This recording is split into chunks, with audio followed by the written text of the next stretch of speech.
Estás escuchando Milenio 3 por Aluka Nanica. En 1956 apareció una carpeta dentro de la sección quinta de la Biblioteca Nacional de París. Su encabezamiento decía Dossiers Secrets, y en su interior se mezclaban un montón de papelotes, recortes, trozos de otros libros y algunas declaraciones bastante difíciles de creer. Una de ellas era una genealogía que hablaba de los llamados maestros o navegantes del priorato de Sion, unos hombres que, según esos documentos secretos, habrían vigilado muy de cerca los designios mundiales en los últimos 1000 años. Una sociedad secreta o discreta en toda regla. Lo más asombroso era comprobar las identidades de aquellos hombres. Leonardo da Vinci, Botticelli, Newton, demasiado célebres para ser verdad, una gran falacia. Los datos parecen indicar que sí, que alguien en los años 50, con algún motivo extraño, intentó, en esa Francia de posguerra, reivindicar que una serie de grandes hombres nos vigilaban a todos, con algunas extrañas encomendaciones, con algunas extrañas misiones. Pero no menos cierto es que en nuestro propio país, en España, ha habido auténticas sociedades secretas, algunas de malhechores, otras puramente espirituales, otras que buscaban objetos de poder, otras religiosas. Todo un mundo del que pocas veces se habla. Por eso hoy arrojamos luz y taquígrafos. Milenio 3. La terrible historia de la mano negra hace no mucho tiempo, en la Andalucía profunda. ¿Habéis oído hablar de la Garduña Toledana? Una asociación de personas encapuchadas que raptaban, mataban. Se les nominó como brazo armado de la mismísima Inquisición española. ¿Y qué decir de la Sociedad de la Niebla, que agrupaba intelectuales y que encriptaba mensajes en el arte y en los libros? O de los asesinos, o cómo llamar a los llamados carboneros. Personajes, nombres, algunos grotescos, otros envueltos de cierta ficción, pero hoy queremos descubrir con vosotros, con vuestra ayuda, los datos reales. La pregunta sería sencilla. ¿Estamos siendo manejados? ¿Están siendo manejados los hilos y los designios del mundo por gente que nunca está a la luz sino a la sombra? Esta noche, queridos amigos, os prometo un viaje alucinante en el tiempo, en el espacio.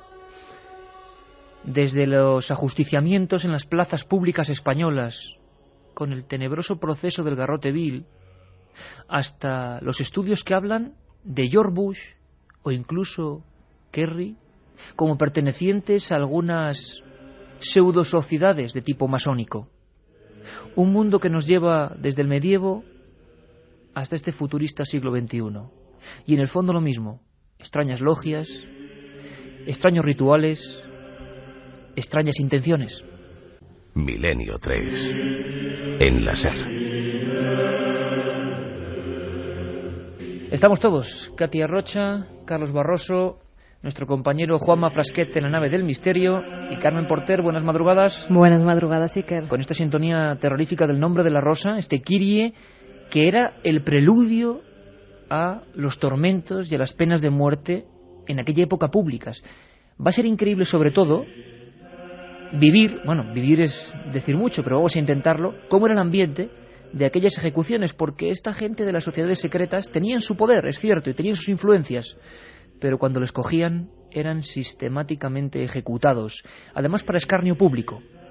Conoceremos cómo se hacía eso del garrote, cómo acudía la gente a estas matanzas absolutamente increíbles, y cómo se infundía el miedo, y se hablaba incluso de aparecidos luego en los cadalsos, en los tablados donde se alzaban estas estructuras mortíferas.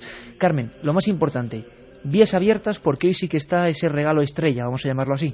Claro que sí, que líneas abiertas en ese 7640, palabra clave, milenio, espacio y lo que vosotros queráis. ¿Existen de verdad estas sociedades? Pues vuestra opinión. ¿Existe realmente el priorato de Sion, que tanto se ha dado que hablar en esa obra, El Código da Vinci, que lo habéis leído? Pues también vuestras opiniones, vuestras cuestiones, vuestras preguntas. Y todo lo que queráis en ese 7640 palabra clave milenio. Vamos a sortear 3 CDs con todos los programas que hasta el momento hemos emitido. ¿Casi todos? Casi todos. Bueno, los que nos dé... Cabe en el CD, ¿Cuántos 150. habrá? 150, pues 150 programas. Aunque estamos muy cerca dentro de 2 semanas del programa 200. Habrá que celebrarlo. Habrá que, por lo menos, no sé, hacer algo especial, ¿no? Así que el CD, 150 programas. A partir de nos interesan vuestras opiniones, porque no solo las preguntas, las cuestiones, sino lo que opinéis de todo esto. Porque a mí, no sé si os pasa a vosotros, cuando penetramos en este asunto farragoso entre la historia y la conspiración, esta gente que siempre ve, es como Santiago Camacho, nuestro colaborador, que siempre ve que hay otros poderes, pero otros poderes de los que los periódicos no hablan, de los que las televisiones no informan, poderes que están muy en la sombra. Vamos a hablar, por ejemplo, de eso de los Rosacruces. ¿Quiénes son los Rosacruces? Y con toda la asepsia del mundo, como siempre hace Milenio 3. ¿Qué credo es el suyo? ¿Por qué son, dicen, tan importantes? ¿Por qué han influido en varias instituciones políticas, en varias congregaciones de personas poderosas? ¿Por qué esto mismo del Priorato de Sion hace que vayan miles y miles de personas a algunas zonas de Francia casi a rendir veneración a unos documentos que nunca han aparecido? ¿Se juega con las sociedades secretas? ¿O realmente hay alguien interesado en que las gentes anden, quizá perdiendo el tiempo, quién sabe, pensando en una logia, en otra? ¿Es todo una especie de juego de poder? ¿O son grupos que se ayudan unos a otros como simples gremios? Hoy vamos a descubrir varias cosas, y la primera quizás sería empezar por las primeras que hubo en la faz de la Tierra. Hablan de las zonas de Oriente, hablan del siglo XI, hablan de los llamados asesinos.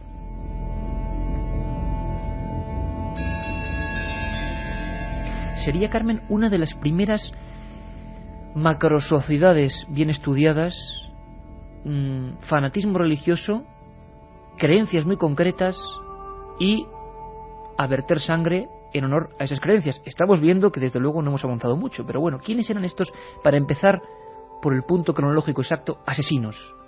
Marco Polo fue el primer europeo que narró en Occidente las costumbres de esta sociedad secreta de los asesinos y su jardín del paraíso. Fueron los guardianes de la Tierra Santa, una sociedad secreta islámica que nació en Persia en el siglo XI como una orden religiosa. Era la facción más extremista de los chiitas. El primer gran maestre de esta sociedad fue Hassan el-Sabah, conocido como el Viejo de la Montaña, ya que se refugiaba en las montañas de Irán. Construyó junto a su castillo un jardín semejante al paraíso de Mahoma. La traición a esta sociedad o incluso divulgar su existencia significaba la muerte. Tenían una estructura muy parecida a la de la Orden del Temple. Estaba el Gran Maestre, los Dais o grandes priores, los Refik o caballeros, los Fidavi o escuderos, los Lasik, que eran los sirvientes, y se les acusaba de todos los magnicidios que se producían en Asia y en Europa.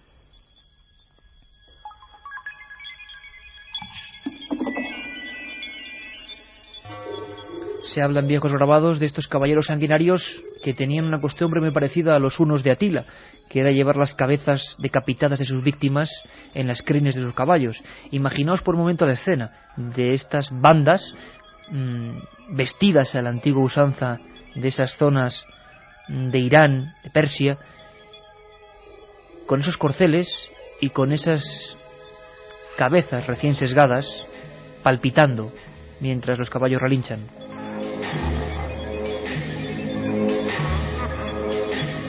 Esto ocurría en Europa del Este, digamos, fue una influencia importante. Se habla de que llegaron hasta los Balcanes, antigua tierra de Macedonia, a un montón de zonas muy cercanas, desde luego, a la Europa occidental. Pero no tuvieron tanta influencia, sí se guerreó contra ellos. Pero ¿qué pasó, vamos a decirlo así, lo que es más próximo a nuestra sociedad? ¿Cuándo empezaron a surgir sociedades secretas que incluso se aliaron con algunas partes tan importantes como el Santo Oficio? Bueno, en Toledo tenemos un caso, y es que ¿qué no tenemos en Toledo? Realmente espectacular. A veces los amables cánticos de los monjes escondían una cara oculta. Algunos eran religiosos, una unión, dicen, de religiosos con un gran porcentaje de auténticos malhechores, delincuentes, secuestradores, asesinos a sueldo. Una gente que se unió para defenderse entre ellos y que acabó siendo demasiado poderosa, incontrolable. En Toledo, Sevilla y Barcelona causaron auténticos quebraderos de cabeza. Se les llamó la Garduña.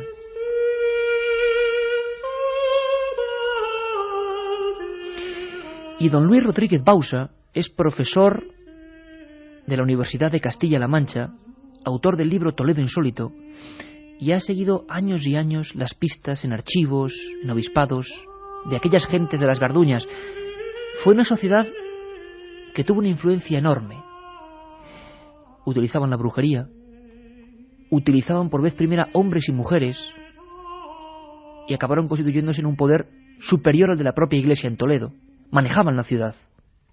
¿Cómo pudieron acabar con ellos? ¿Qué les ocurrió? ¿Cuál fue su vida? Empezamos por el principio. Luis Rodríguez Bausa, la Garduña. Estamos hablando de una organización secreta que en algunas cosas fue pionera y que desde luego fue de las más duraderas en cuanto al tiempo. El problema es que esa de la Garduña nos concedió una mala fama relacionada con todo el mundo de la mala vida y del AMPA en la ciudad que nos ha durado mucho tiempo. Como todas las sociedades secretas que se precien, los datos brillan por su ausencia, ¿no? Porque precisamente hacen de ese secretismo que nosotros lo hemos colocado como adjetivo detrás de la palabra, hacen de ese secretismo pues una especie de norma de vida, ¿no? Entonces prácticamente no hay mucha documentación. Lo que sí hay es a través de, digamos, expedientes, por ejemplo en el Archivo Municipal de Toledo, en el que uno puede seguir la pista a determinados personajes que pudieron pertenecer en este caso a la Garduña. Ellos o algunos de los personajes, sobre todo en el siglo XVI y en el siglo XVII, en donde, como tú bien comentabas, el Tribunal de la Inquisición tuvo muchísimo poder en la ciudad de Toledo, pues se ampararon, pero yo creo que fue una estrategia puramente defensiva, ¿no? En un momento en el que eran sorprendidos, se amparaban en que estaban haciendo casi una labor de ayuda a la Inquisición, atacando, robando, extorsionando en casas de musulmanes y de judíos.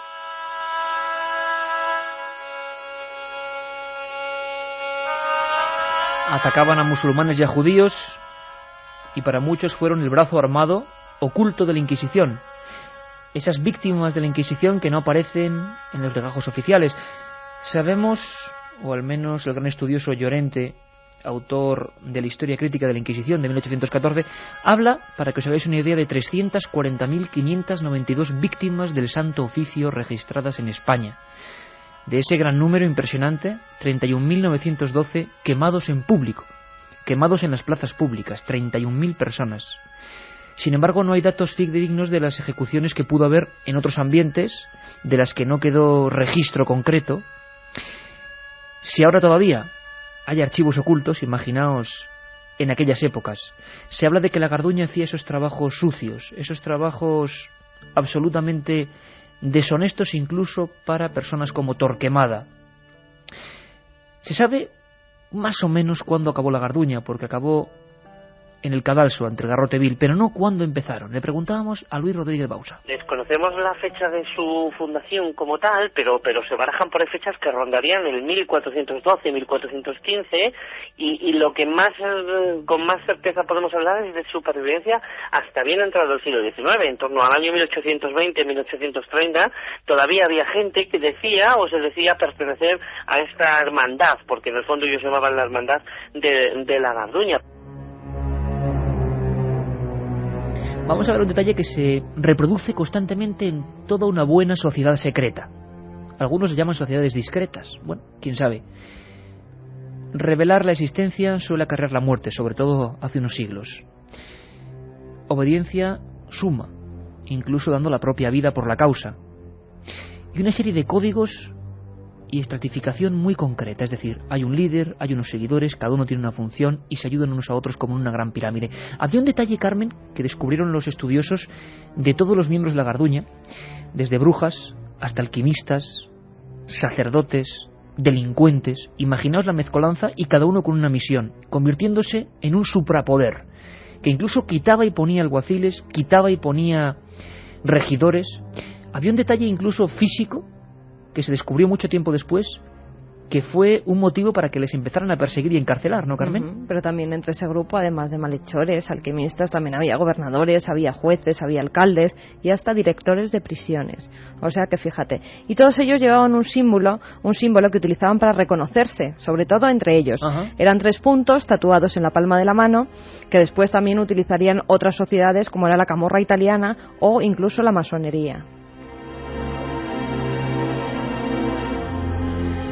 Hemos querido preguntar a una persona que ha perseguido, no a los miembros de la Garduña, aunque hasta hace bien poco casi su sombra se podía percibir en algunos lugares antiguos de España, pero sí a los modernos malhechores. Es Salvador Ortega, uno de los fundadores de la Policía Científica Española y colaborador de este programa.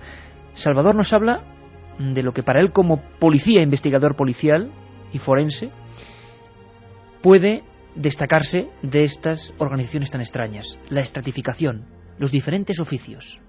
Nos lo cuenta Salvador. Pero delincuentes divididos y además nivelados en distintos estatus como cualquier sociedad secreta. La Garduña establece una serie de escalas. Empiezan entrando como aprendiz, que eran el primer grado de iniciación.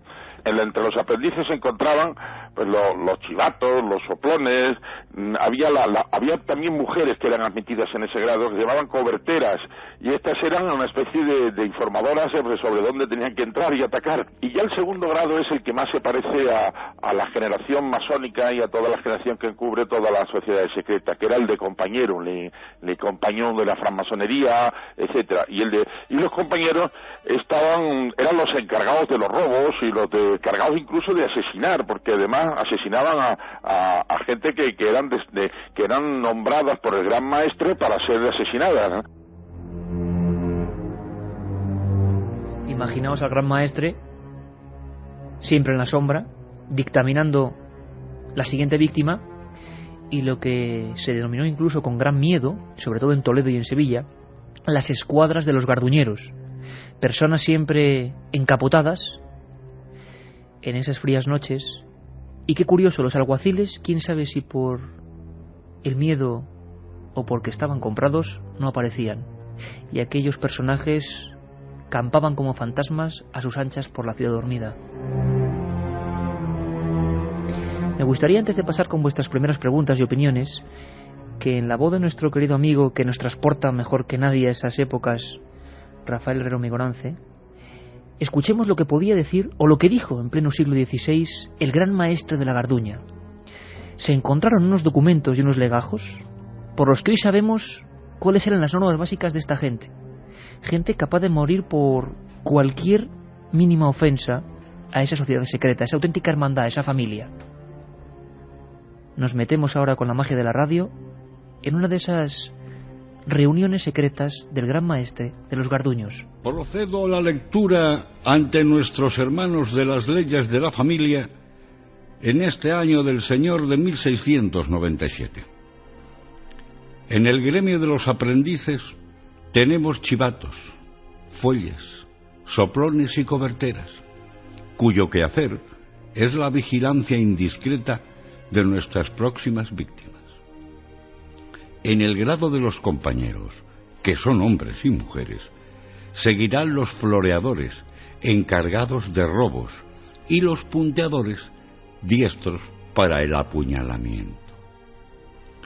Existen también los postulantes, que recaudan para los nobles cristianos que quieran ser protegidos, y los ancianos, que adoctrinen a los jóvenes que en el porvenir pertenecerán a la sagrada misión.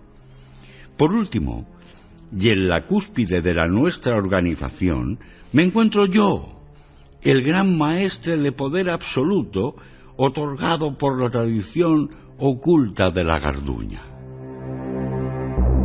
La otra realidad. Milenio 3. En la SER.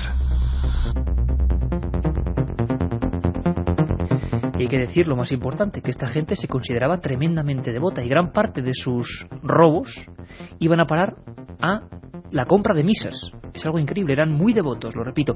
Katia Rocha, sociedades secretas y además ese CD en el 7640, ¿no? Sí, ya se están peleando por los oyentes. Y tú sigue diciendo lo de la revista, porque ahora hay oyentes que nos proponen que si aparte de regalar el CD, porque no editamos la revista y vamos regalando los programas con la revista. Entonces poco negocio va a ser, ¿no? Bueno, gracias por todo lo de la revista, claro que sí. Ángeles de Valencia, que hace una reflexión simple pero interesante. Dice que se ha escrito tanta literatura sobre estos temas que se confunde la realidad con la ficción. Pues evidentemente, por ejemplo, esa introducción que hacíamos, Biblioteca Nacional de París, Priorato de Sion, y fijaos lo que ha dado que hablar, que si Newton, que si Debussy, que si... Bueno, y parece ser, si queréis luego hablamos, que hay bastante más fraude de lo que parece, pero estos casos son las historias reales, lo que pasó y sobre todo aquí cerca, en nuestro país. Un chaval dice que tiene 16 años y que le gustaría que le recomendáramos algún libro sobre el tema de hoy. Hay muchos, sobre todo sociedades secretas hay muchísimos, quizás... le recomendaría uno desmitificador pero interesante, que es Los Templarios y otros enigmas medievales, de Juan Eslava Galán, porque hace un contexto muy amplio de las herejías que surgieron en esa época, en España sobre todo. Creo que puede ser interesante. Javier de Toledo dice que desconocía este tema, que muchas gracias por informarle, que tendrá más cuidado. Bueno, tampoco creo que sea muy peligroso. Dice que por qué nos animamos a ir a Toledo y celebrar allí el programa 200. Bueno, queremos hacerlo. Además teníamos al compañero Luis Rodríguez Bausa de la Universidad de Castilla-La Mancha, que es un enamorado de Toledo, ya lo habéis descubierto, que quiere enseñarnos la ciudad por la noche en una ruta mágica. Vamos a ver si lo logramos. Y hay que decir, otro libro recomendado, recomendadísimo para quien quiera saber, por ejemplo, sobre las fechorías, que algunas eran sangrientas y terribles, de la Garduña. El libro, por ejemplo, como otros tantos, Toledo Insólito. Alberto nos dice, para mí el código es tan increíble como la Biblia. Nadie puede demostrar nada.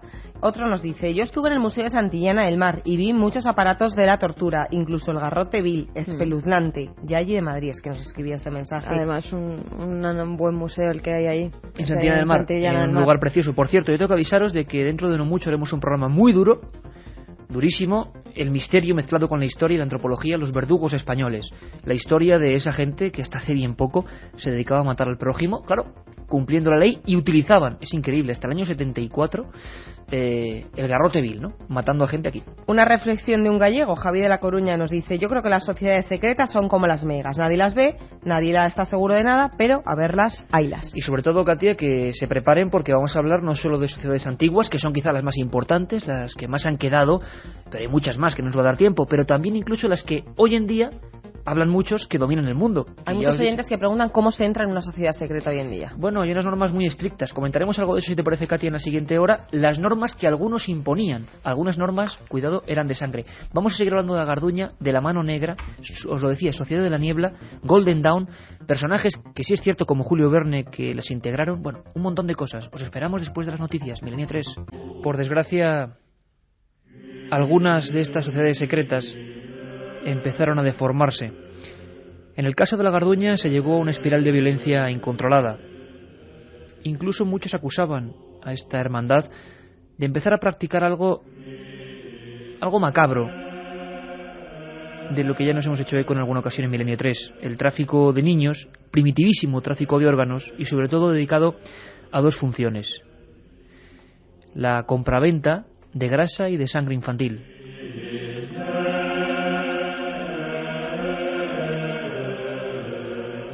Estamos hablando del siglo XVI-XVII, donde empieza a fundamentarse, sobre todo en la brujería, en las artes más esotéricas, en lugares precisamente como Toledo o Salamanca, la creencia de que la vida puede ser recuperada de alguna manera con estos elementos. En esa misma época, también en Toledo o en las famosas cuevas de Salamanca, donde se impartía la brujería, algunos brujos aseguraban que se podía licuar la sangre, extraerla del cuerpo y volver a ingerirla, fundirla con placas finísimas de oro, la sangre como elemento importantísimo, como automedicina, como manera de acercarse a esa mágica meta de los alquimistas, la vida eterna. Pero estos cometidos más o menos loables se enfrentaban, claro está, al crimen, y la Garduña, descontrolada de sus iniciales procesos, empezó a ser también mano ejecutora de robos, raptos, sangrías de niños. Algunos aparecían muy cerca del Tajo destripados, y la primitivísima prensa y las hojas volanderas hablaban de pánico. pánico y miedo social, algo que siempre perseguirá a estas sociedades secretas.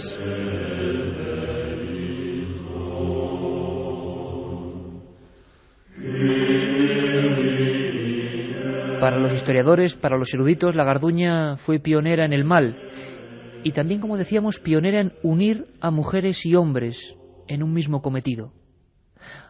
Antes de ellos sería prácticamente una herejía, algo casi condenable. Mujeres y hombres unidos en esta extraña espiral de misterio.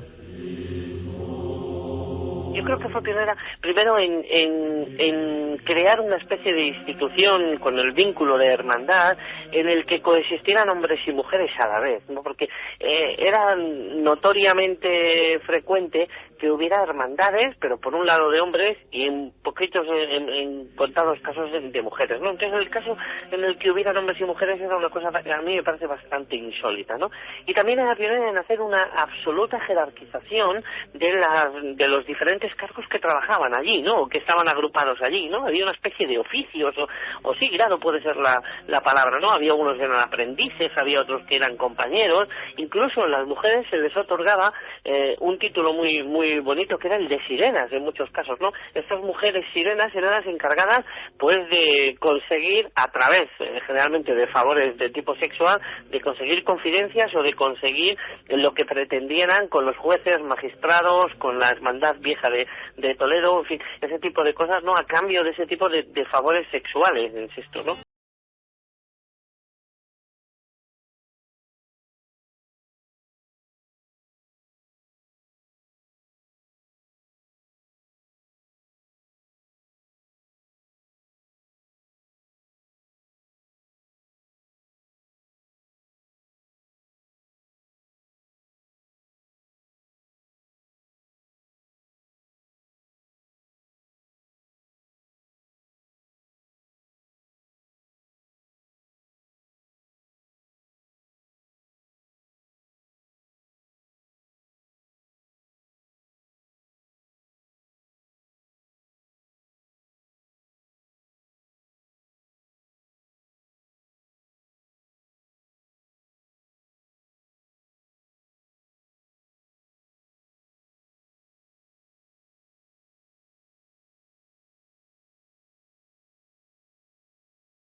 S7640, palabra clave Milenio. Ya sabéis que sorteamos 3 CDs con más de 150 programas de Milenio 3. Pues, por ejemplo, Paco desde Jaén nos dice: saludos chicos, la sociedad Golden Dawn a la que perteneció Bram Stoker, ¿de qué carácter era? Golden Dawn, pues yo creo que lo vamos a responder en unos minutos, Luego porque es hablaremos una de de ella. las que viene rápidamente. Literatos, escritores, bohemios y un miedo y una pasión por el ocultismo más duro, la Golden Dawn. Un amigo o amiga, porque no firma el mensaje, nos dice: mi abuelo vio morir al suyo a garrote vil. Les Caramba. apretaban una argolla hasta romperles el cuello. El garrote vil, una historia oscura, una historia digna de la España negra. Un elemento que se impuso eliminando a la horca y eliminando a la hoguera por considerarlo mucho más reconfortante para el reo. Es una manera de hablar, claro, porque el garrote vil... Había varios tipos de garrote vil. Uno era la llamada catalana, imaginaos por un momento. Había que encapuchar al reo, subirlo a un cadalso de madera, y el verdugo, ahora hablaremos de ellos también, de algunos viejos verdugos que acabaron con estas sociedades secretas, agarrotaba, y era un clavo, Carmen, que daba en las cervicales y rompía las cervicales. Quizás sea uno de los garrotes vil menos conocidos, el que ha llegado más cercano a nosotros. Parece mentira, pero yo en el 74 tenía un año, y en el 74 fueron agarrotadas en España 2 personas, Salvador Puig-Antich y el misterioso polaco-alemán Heinz Chez, año 74 en España. Ese garrote, que precisamente, Carmen, tú y yo hemos estado en los bajos de Grabanchel, donde estaba ese garrote, uno de los garrotes, Donde se ejecutaba a la gente. que era además, terrible, un era lugar terrible, terrorífico, sí. un lugar terrorífico que todavía estaba ya hace unos años. Se giraba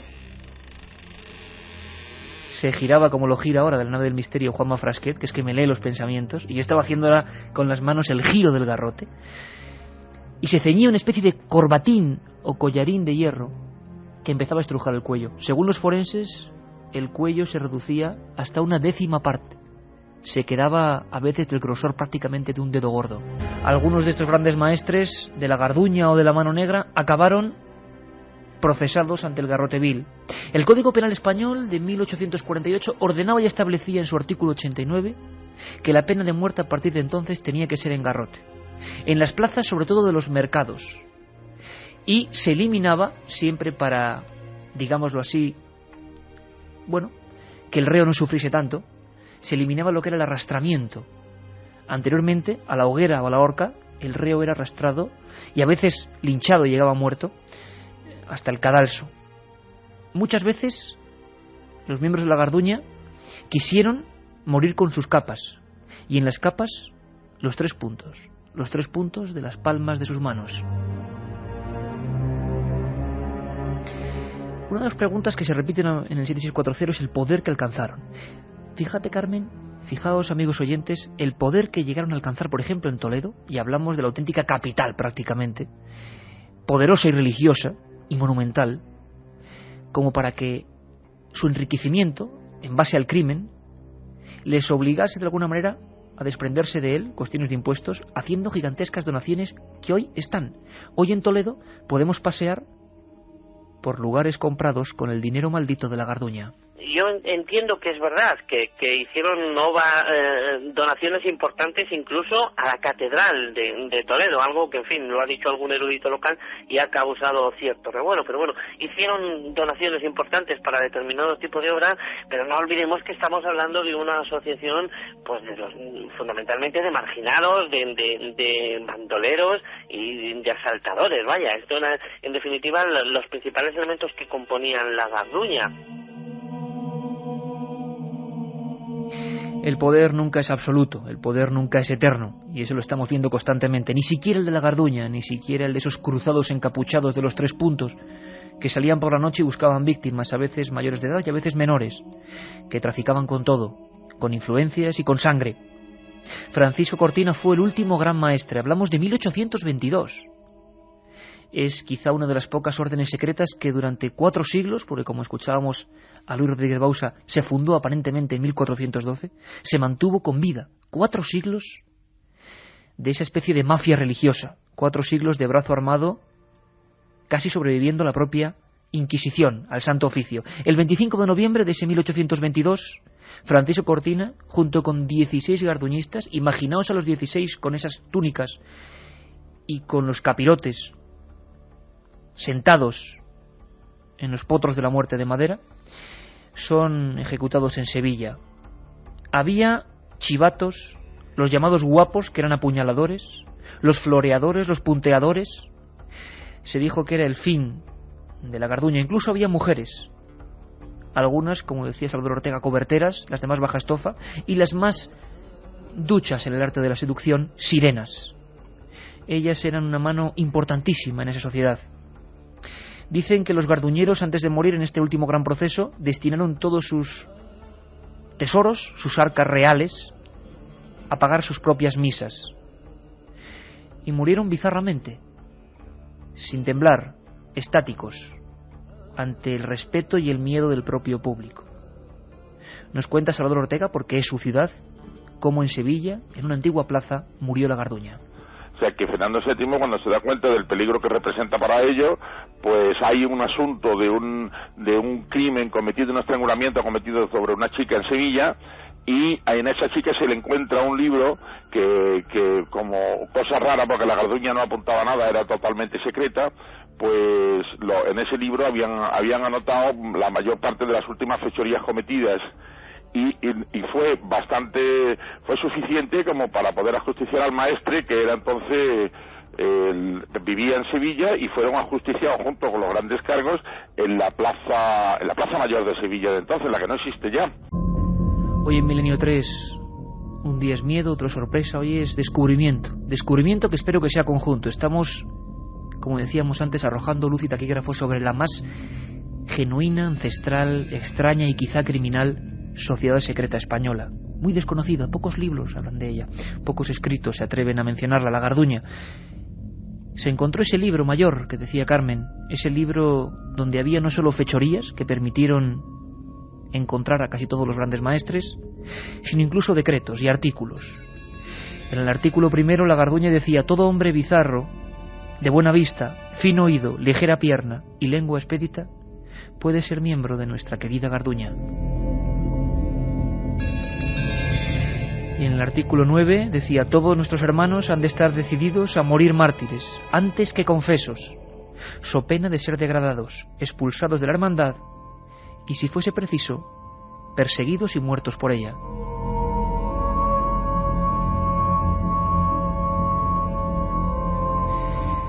Al parecer, muchos piensan que la camorra italiana, antiguas colonias españolas, vía Sicilia, vía Nápoles, fueron siendo refugio de estos garduños y se motivaron de otra forma, con otra infraestructura, nuevas mafias, incluso en el Nuevo Mundo, en las nuevas colonias.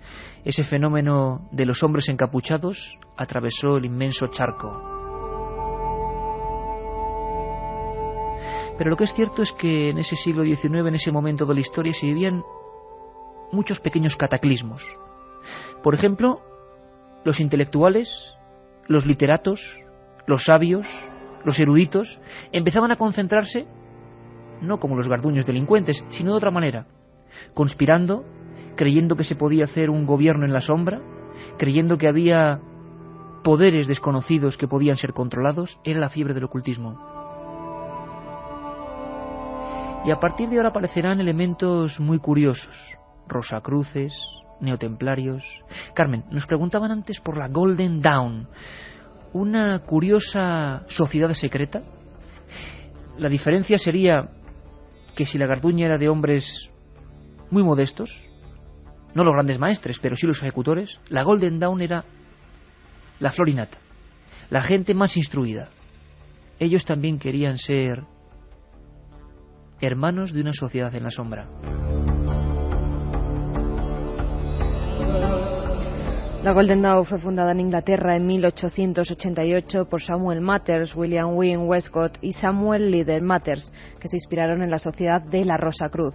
El fundador decía tener contacto con los superiores desconocidos, que eran seres dotados de poderes sobrehumanos, que suplantarían y conducirían a los elegidos de la raza humana a una formidable mutación. Este grupo practicaba la magia ceremonial, el ocultismo y las iniciaciones dentro de diferentes logias masónicas, para así obtener poderes y conocimientos secretos.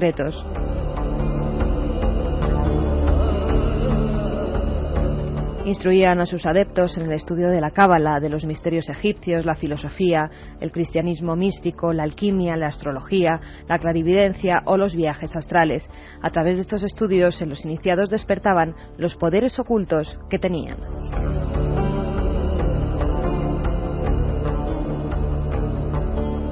Sus estudios sobre las ciencias ocultas atrajeron a muchos intelectuales como Yeats, Florence Farr, Bram Stoker, Hermann Hesse, Aleister Crowell, y tenían 11 grados que iban desde el neófito hasta el ipsisum. Ese sería lo máximo. Ese sería el máximo, como el gran maestre.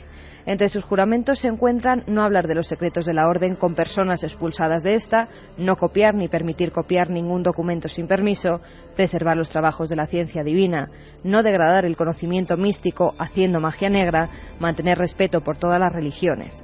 Pero Iker, esta sociedad a los 15 años de su fundación desapareció porque dentro del mismo grupo pues había diversas disensiones. Porque siempre ocurría lo mismo. Por ejemplo, no a la magia negra. Quizá fue el principio que motivó también a la Garduña, pero ya vimos cómo acabó. La gente conseguía cierto poder, cierta influencia, y aparecían los más bajos instintos. Bram Stoker, al que siempre tengo que recordar de la misma forma, autor de la gran novela Drácula, y que acabó casi enfermo mental.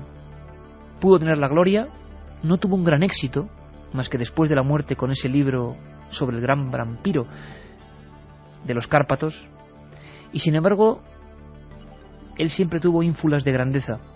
Murió en un camastro, murió con unas fiebres terribles, y según todos sus biógrafos murió tan impresionado por el ocultismo y por la historia de Drácula que en su última noche la pasó toda ella señalando a un rincón, a un hueco donde nadie veía nada, pero él veía algo. Sus palabras eran Estrigoyu, vampiro. Bram Stoker o el célebre Aleister Crowley como magos de esta sociedad enigmática que dicen que fue importantísima para los acontecimientos del siglo XIX. Hablamos de espiritismo, de un naciente espiritismo, de las mesas parlantes, hablamos de, imaginaos, siglo XIX, experimentos comunes de viajes astrales. Y hablamos incluso del estudio de ciertas músicas, no nos extraña, si seguís Milenio 3 sabréis algo de eso, músicas, sobre todo el canto gregoriano, que decían podía motivar el desdoblamiento del cuerpo. Y con eso experimentaban, en lugares aislados, la Golden Dawn. Otro de los elementos que vamos a escuchar, que habéis seguro escuchado y que nunca sabemos si pertenece a la leyenda, a la verdad, qué ocurre, también hay sectas modernas y grupos que no tienen nada que ver, que se apropian de antiguos nombres, es por ejemplo los Rosacruces, que ahora también con todo el tema del Código da Vinci, los enigmas sagrados está muy de moda. ¿Qué son los Rosacruces? ¿Cuál es la teoría? ¿Quiénes son estos tipos? Bueno, se lo hemos preguntado a nuestro amigo y compañero Javier Sierra. Bueno, la Rosacruz es un movimiento que sobre todo persigue fines filantrópicos, de elevación del espíritu, intelectuales, etcétera, y de, como la masonería también después, de apoyo mutuo entre los miembros. Su historia está muy mezclada con la leyenda, porque se habla de cierto Christian Rosenkreutz, que es el fundador de esta orden, que atesoraba una serie de conocimientos perfectos que casi le convertían en inmortal. Se hablaba de que la Rosacruz emergía cada cierto número de años del olvido absoluto para impulsar ciertos movimientos sociales y políticos importantes, y siempre se la ha temido mucho en algunos ambientes porque se la consideraba revolucionaria. Es decir, sobre todo se ha temido mucho a la Rosacruz y se ha temido mucho a la masonería por los regímenes autoritarios, porque estas sociedades secretas sobre todo impulsaban valores democráticos, valores de apoyo mutuo, y se cree, aunque sobre esto había mucho que discutir, que por ejemplo ciertos fundamentos rosacrucianos están detrás de la constitución de la Unión Europea. La otra realidad. Fenómenos extraños. Milenio 3. En la SER.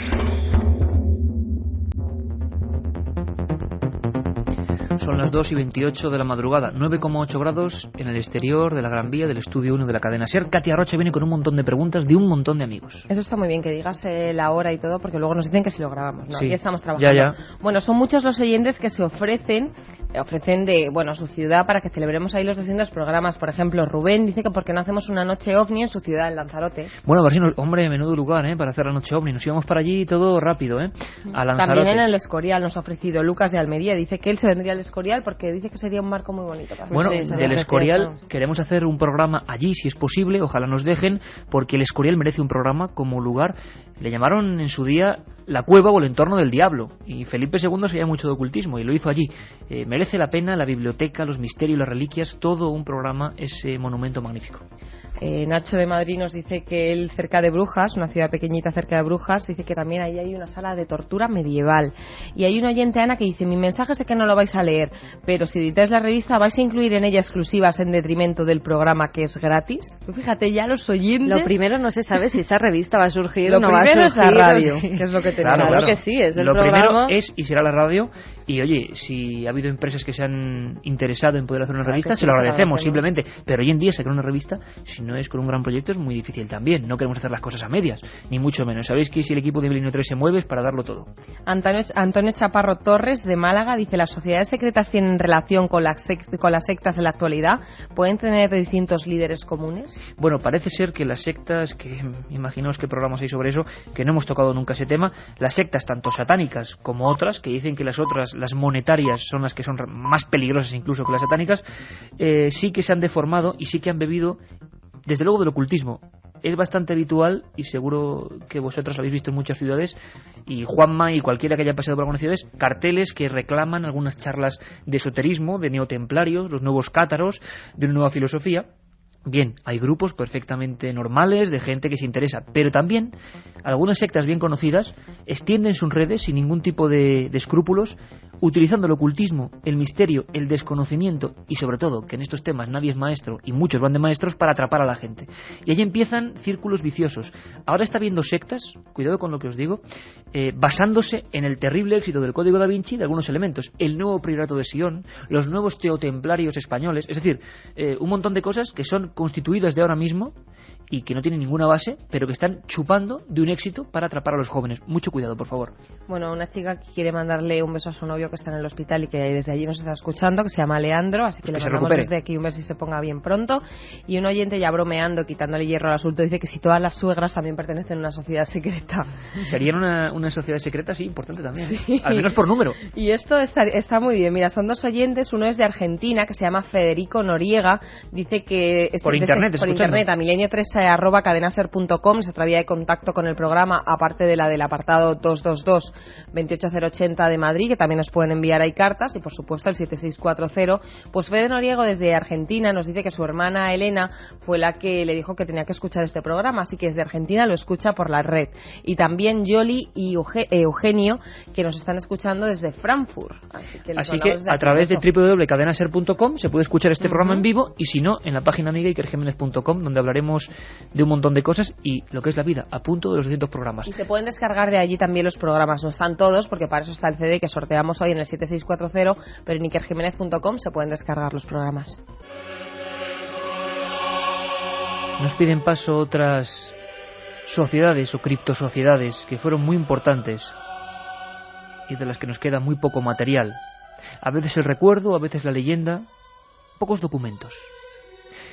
Vienen ya rápidamente la Sociedad de la Niebla o la tenebrosa historia, también ocurrida en Andalucía, de la llamada Mano Negra. Crímenes, acontecimientos sangrientos y una firma terrorífica, la mano de un niño en tinta que aparecía en algunos lugares. La Mano Negra.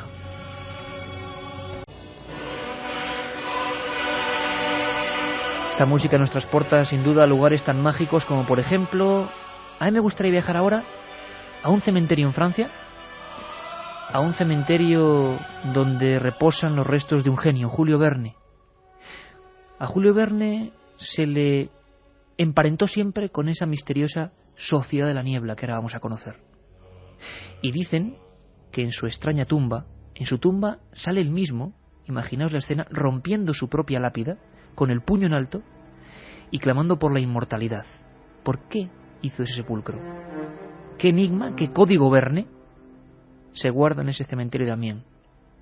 Nos lo cuenta Javier Sierra. Incluso él se ordenó enterrar en el cementerio de la Madeleine, en Amiens, en una tumba espectacular en la que él mismo se ordenó esculpir, rompiendo la lápida con el brazo levantado y con un epitafio que rezaba hacia la inmortalidad y la eterna juventud, que era un lema muy rosacruciano, encriptando en su propia tumba un emblema que ha pasado desapercibido a los expertos: una rosa con una cruz en el centro.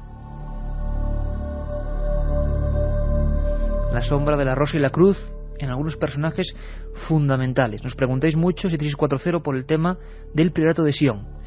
Sabéis que analizamos ese asunto, pero mi opinión personal es que desde luego es un clamoroso fraude, y lo digo así de claro, lo ocurrido a partir de los años 50, por gente sí siniestra y extraña, que ha querido montar una especie de reivindicaciones muy próximas a la ultraderecha y de reinstauración de una especie de monarquía francesa. Inventaron una serie de genealogías y, claro, no se quedaron cortos. Incluyeron personas como Cocteau, como Debussy, como Newton, como Sandro Filippetti, o sea, Botticelli, o como Leonardo. Casi nada. Y los mezcló con otra gente muy desconocida que, curiosamente, como Pierre Plantard, fueron los motivadores de un asunto muy tremendo, muy terrorífico, y que ha sido popularizado por el libro El Código da Vinci. Otra cosa es el antiguo Priorato de Sion, relacionado con los templarios del medievo, de sus inicios. Pero os digo mi opinión, la de Iker Jiménez.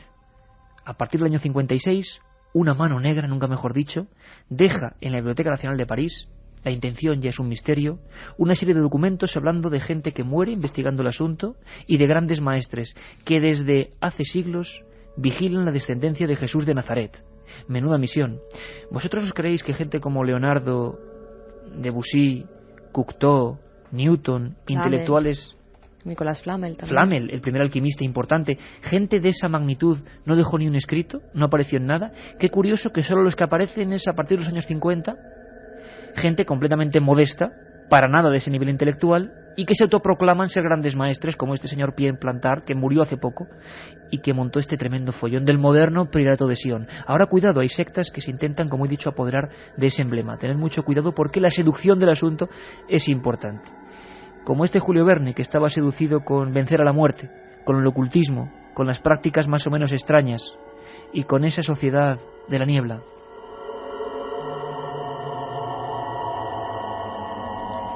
La Sociedad de la Niebla fue fundada en el siglo XVI por Gripe, un impresor de Lyon. Sus fundamentos se basaban en los de la francmasonería y su objetivo principal era conocer a Dios mediante el estudio de la naturaleza y sus leyes. Pertenecieron a esta sociedad escritores de renombre mundial como Alejandro Dumas, George Sand, Gerard de Nerval, Julio Verne o maestros de la pintura como Delacroix o Poussin.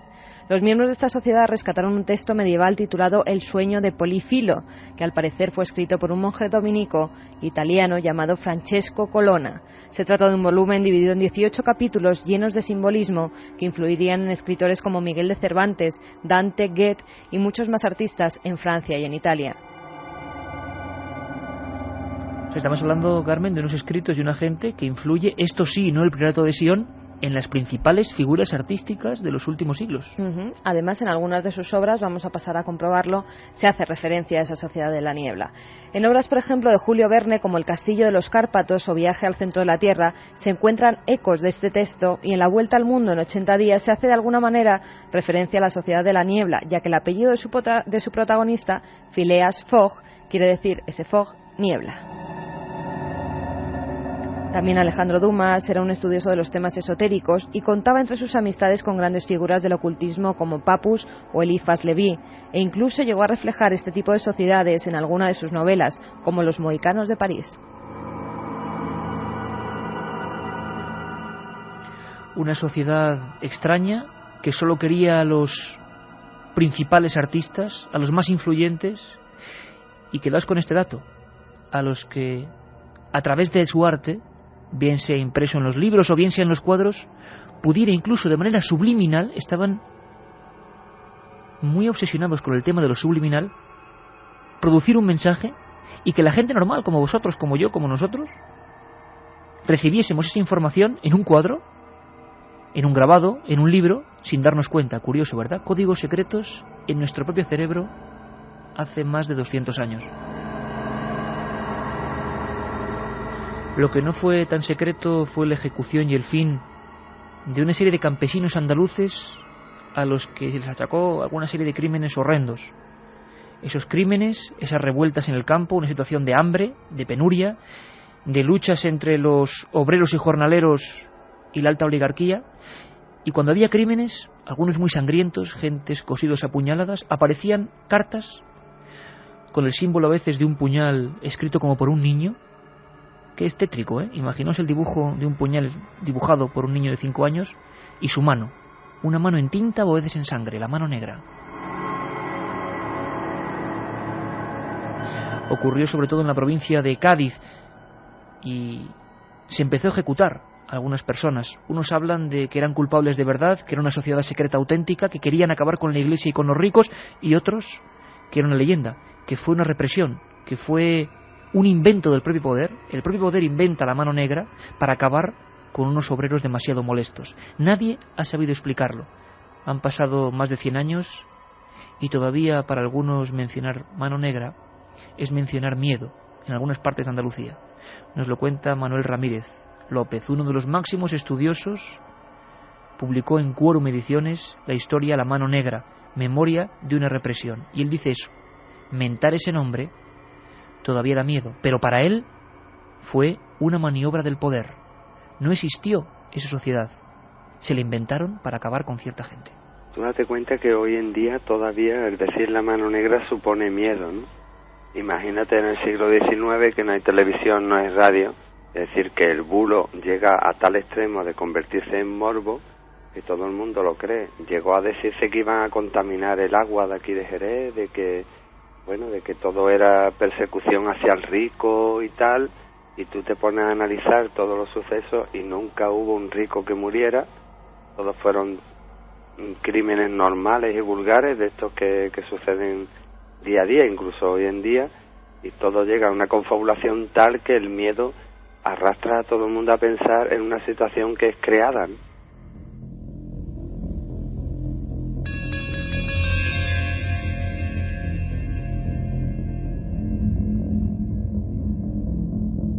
Y en ese 7640 palabra clave milenio nos siguen llegando mensajes como el de Tomás de Tarragona, que nos dice: mi abuelo fue verdugo y si no lo hubiera hecho lo habrían ejecutado. Murió muy triste por lo que hizo.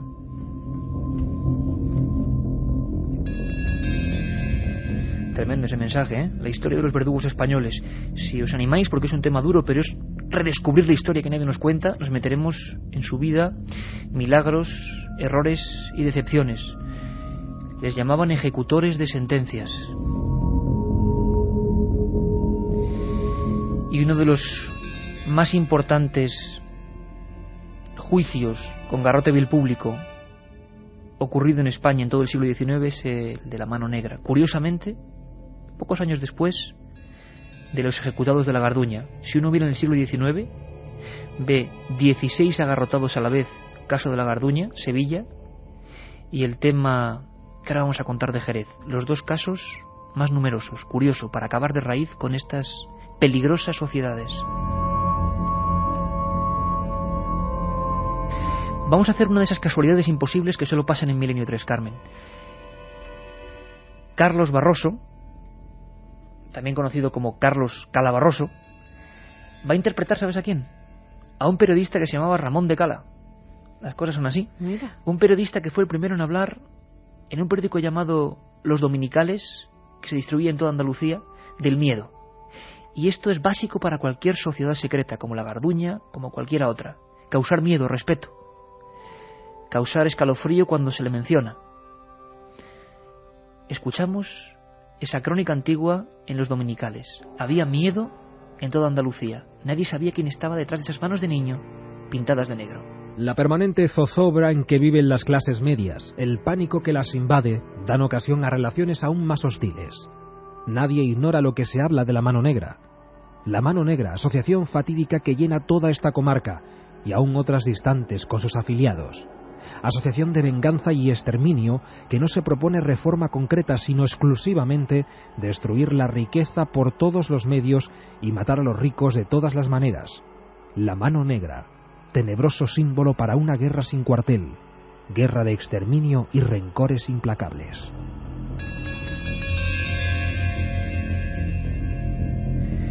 Guerra de exterminio, rencor, crímenes, nombres, símbolos. Ya no eran 3 puntos, era una mano. Curioso, ¿verdad? La mano como simbología clave de estos acontecimientos. Manuel Ramírez López, autor de La mano negra, es uno de los mejores estudiosos porque además, testimonio a testimonio, ha hilado los últimos documentos, grabadora en mano y cogiendo las últimas palabras al vuelo. Su investigación es sobrecogedora. 7 personas fueron ejecutadas públicamente, las fotografías son estremecedoras, en una vieja plaza de Jerez de la Frontera. 7 personas acusadas de matar a una, el llamado Blanco de Benaocaz, otro campesino. Dicen muchos que fue la forma de poner fin a la mano negra, o a la leyenda de la mano negra, o a gente que se le inculpaba de pertenecer a esa sociedad. Nunca se probó, nunca se confesaron, aunque también hay que decir que el principal mandato de estas sociedades es que a pesar de que te condenen a muerte, nunca puedes decir a qué hermandad perteneces. La investigación fabulosa de Manuel Ramírez ha llegado a una conclusión que pone la carne de gallina, de verdad. No hubo ni siquiera muerto. Ejecutaron a 7 inocentes y no hubo ni siquiera muerto. Lo escuchamos. Bueno, fueron primero 17 detenidos. Los 17 sabían leer y escribir, algo inconcebible en aquella época. Segundo, que eran trabajadores y eran socialistas y se declaran como tales, como era legal. Tercero, que leían la revista Social, una revista que tenía 20 o 30.000 ejemplares de tirada diaria o mensual en España, y que de Peñaperro para arriba era legal y aquí era ilegal. Y cuarto, bueno, pues a esta gente se le achaca el tema de haber matado a uno que, según decían, iba a delatar la asociación, que tal, que cual. Y en nuestras investigaciones lo que sí hemos descubierto, primero, que era un pendenciero, y segundo, que no sabemos si fue el muerto o no.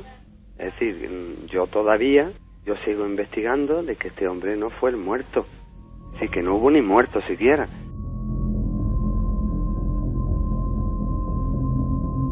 Y hablábamos antes de esos 3 puntos, ese tatuaje que llevaban pues algunos de los miembros de estas sociedades secretas. Y por ejemplo, Gabriel desde Sevilla nos decía, ¿tienen algo en común este tatuaje de 3 puntos con los que llevan más de un delincuente que por desgracia conocí en prisión? Y fíjate, otro amigo, Francis, dice, no sé si lo sabréis, pero muchos de los que han pasado por la cárcel se marcan con 3 puntos en forma de triángulo entre el índice y el pulgar. Nos lo contaría perfectamente el forense José Antonio García Andrade, porque es una reutilización, aunque se interpreta con otra simbología, como los tatuajes de Cristo o el amor de madre, se reutilizan, pero claro, cuando empezaron a verse de verdad fue en las primeras prisiones con los auténticos guarduños. Fueron los primeros que llevaban esos símbolos para distinguirse del resto, y lo que es una reinterpretación de la macabra tradición. Por cierto, también enviamos, pues sabemos que tenemos mucha audiencia, un saludo a las prisiones donde hay mucha gente que nos lo dice. Sigue Milenio 3, les mandamos un saludo. Hubo 7 sillas, 7 maderos levantados delante de un clamor popular. La gente se echó contra la policía porque sabían que eran inocentes. Sin embargo, el peso de la mano negra influye demasiado. Había habido muchas cartas, incluso a la prensa. Por vez primera, en plan Jack el Destripador, los miembros asesinos supuestos desafiaban a la prensa y a la policía y enviaban sus cartas, siempre con esa firma trágica. Llegó hasta Jerez una persona que tenía cierta fama, una persona de la que tendremos que hablar en ese programa de verdugos españoles. Se llamaba Gregorio Mayoral. Gregorio Mayoral fue un hombre que dio garrote vil, decían que era el más diestro, que ejecutó a más de 100 personas, imaginaos lo que es eso. Y que incluso a veces se enseñaba con ciertas cosas y realmente hacía demostraciones muy poco cívicas. Se le consideraba un hombre duro, pero el mejor ejecutor de sentencias. Y llegó a Jerez aquellos 7 hombres, también encapuchados, como decía la norma, sentados en el patíbulum de madera, y la gente apartándose. Tal era la fama de este hombre, de Gregorio Mayoral. Ahora vamos a escuchar lo que Gregorio Mayoral, seguro que la voz era muy parecida, les dijo a los miembros, a los supuestos miembros de la Mano Negra. Sepan vuesas mercedes que yo, Gregorio Mayoral, leal ejecutor de sentencias de la Audiencia Provincial de Burgos, que ejecuté entre otros al célebre sacamantecas de las tierras de Álava, no les voy a dar muerte mediante este garrote vil, no, sino que es la justicia y la ley de Dios quien lo hace. Y ahora, por favor, recen un Padre Nuestro, suban la barbilla y déjenme proceder.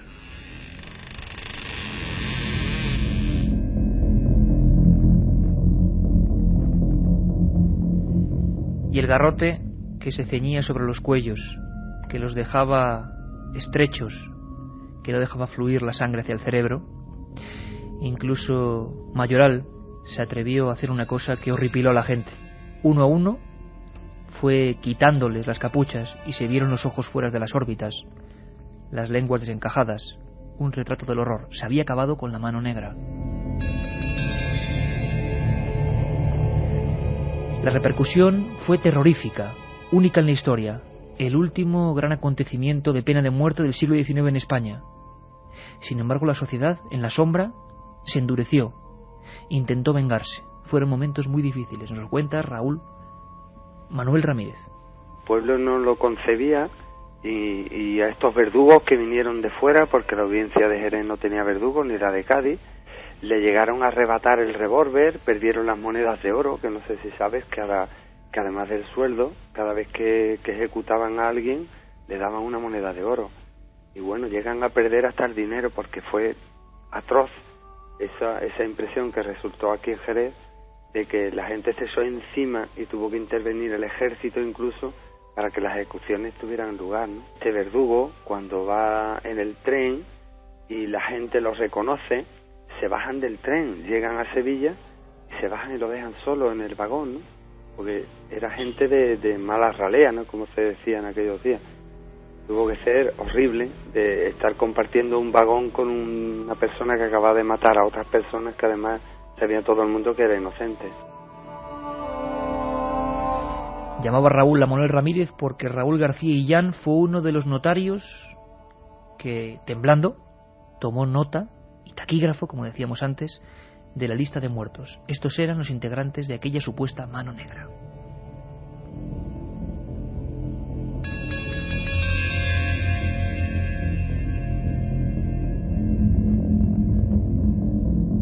Pedro Corbacho Lagos, de 32 años y con vivienda en Jerez, acusado del asesinato del Blanco de Benaocaz, condenado a muerte. Francisco Corbacho Lagos, hermano de Pedro, 39 años y natural de Jerez, condenado a muerte. Se le concedió la voluntad de ser agarrotado el último. Juan Ruiz y Ruiz, natural de Écija y vecino de Arcos de la Frontera, de 34 años, maestro rural condenado a muerte. Bartolomé Gago de los Santos, natural de Benaocaz, casado de 38 años, sabe leer y escribir, acusado de organizador del crimen, condenado a muerte. Sus convulsiones rompieron el collarín de hierro. Cayetano de la Cruz Expósito, 46 años y natural de Guadix, acusado de delator, condenado a muerte. Se ha suicidado en la cárcel días antes de la ejecución pública.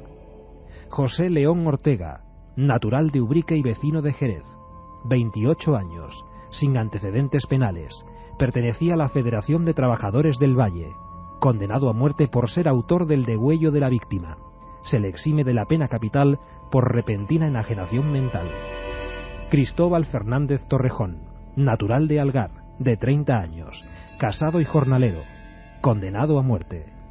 Manuel Gago de los Santos, natural de Benaocaz, 28 años, sin instrucción alguna y con oficio de pastor, condenado a muerte. En Jerez, provincia de Cádiz, a 13 de junio de 1884. Milenio 3, en la SER.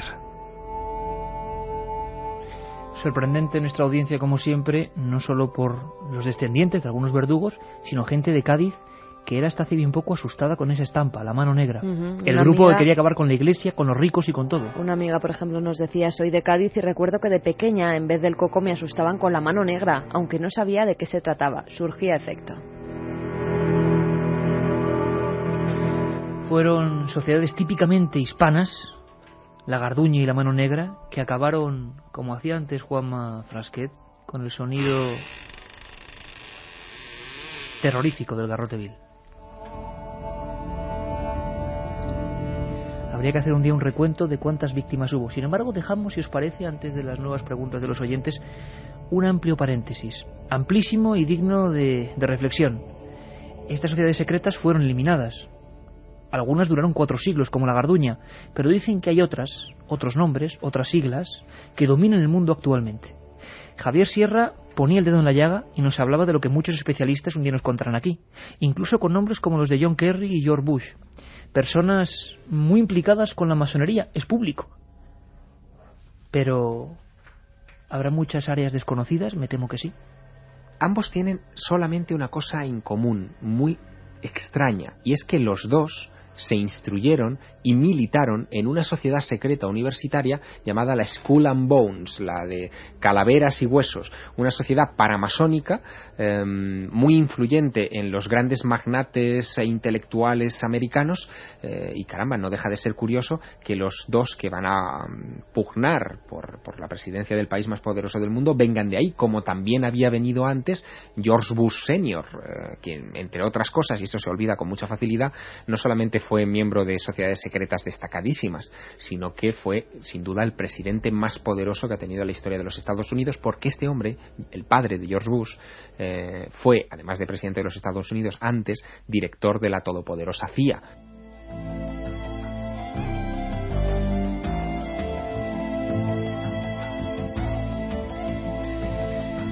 Tremendo. Ahí nos dejan el paréntesis, como aquella reflexión sobre el 11S a toro pasado, donde se ha hablado de un montón de cosas. Tocaremos este tema. Bueno, lo tocarán los especialistas, porque a mí estos temas, cuando ya tocan mandatarios actuales, me dan bastante repelús, porque, caramba, si fuera verdad, aunque tal y como están las cosas, cualquier cosa real supera a la ficción más endiablada.